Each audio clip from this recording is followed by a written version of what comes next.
So I'm talking about detachment. And the thing about that is like, or something I just kind of recently learned in it, or discovered in it, is like, if not always, it's mostly about ideas, right? So it's like the only things you can detach from are based in an idea. Like you if you are attached to a physical thing, it's because of ideas, right? It's because of a collection of thoughts that form into an understanding. So an idea, and it's like with that, yeah, it's thoughts at first, but then that collection of thoughts to an understanding kind of allows you, it creates a perspective, and the way you perceive your environment will always dictate your actions and emotions. So that collection of ideas gives you actions and emotions, which translates into experience, right? And so what I'm saying is like the things you attach to are directly related and connected to the things you experience. And so having the ability to detach from things opens up the door for new experience, right? So I got an example for you. So it's about ideas, right? And an example that I was divinely inspired to kind of help illustrate this is, if I was convinced or taught or trained to attach to the idea that in order to like drink some water, I gotta make a balled up fist and then do this, and then I can drink. Like,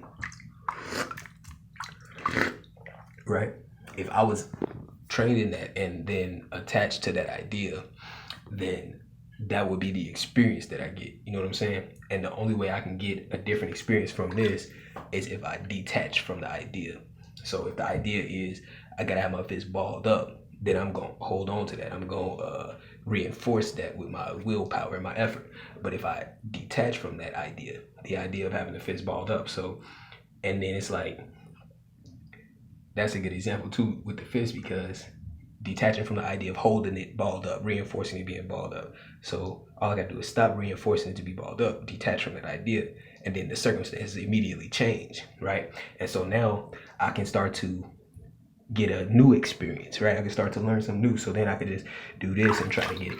And then I notice, oh wait, the water's still going out of the holes here. So let me close up the holes and try it.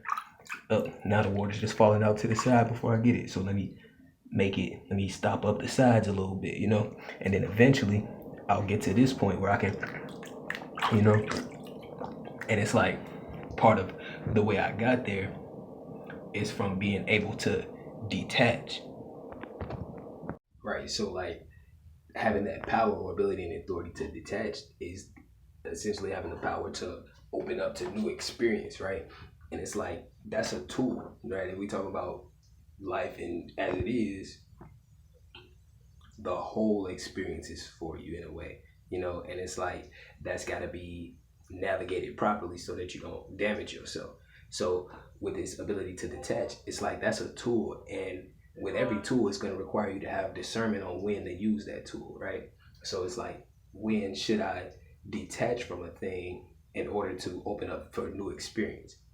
And part of that, just to add to that tool, or something I guess I'm going to start trying to add to it to be able to help me discern when I should detach or not, is a concept I divinely received a while ago about the difference between when you being when you're in a situation where you have to struggle, or when you're in a situation where you're being strangled, right? And so what I mean by that is like, well, you can know the difference between a struggle and a strangle. And when you're being strangled, it's about a fight for your life, a survival type of thing.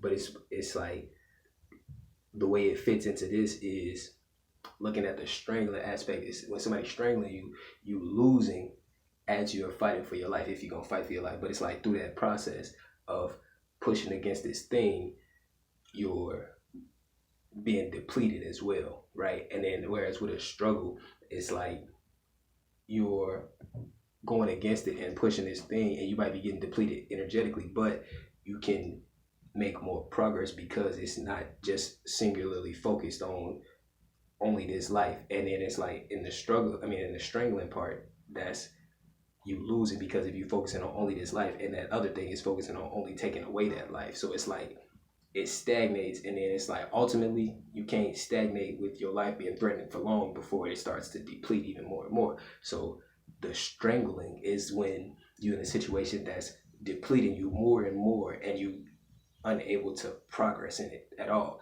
That's when you can see it's an opportunity to consider, is there any ideas I can detach from in order to open the door for new experience, new circumstances, right? And it's like, you don't just do it whenever you're feeling any resistance, because some resistance is good, struggle is good, friction is good in the sense of generating energy. So it's like, when you're in that struggle, that feels different from a strangle. You know, when you're in a struggle, it's hard, but you making progress. You can see it's a little bit of light at the end of the tunnel. You can see, it'll feel like, okay, I'm getting somewhere. I just got to keep fighting.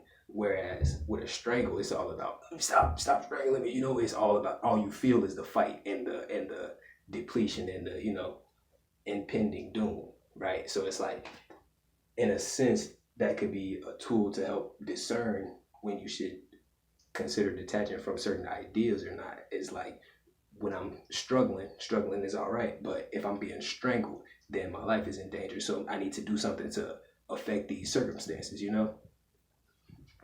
So yeah.